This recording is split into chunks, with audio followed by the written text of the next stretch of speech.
পকে সাজি বধু এই মন মন্দিরে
भगवान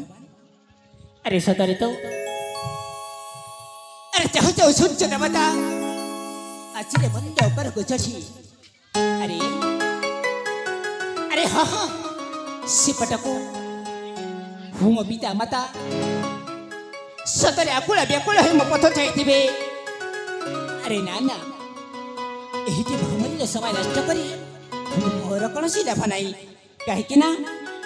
सिपटको मो पिता माता मो अपेक्षारे अछंती सेथिबाई एठी समय नष्ट न करी अति चंचले फेरी जाए मो पिता और माता निकटे अरे हाँ हाँ एथरा मु चली जाए मो पिता माता निकटे।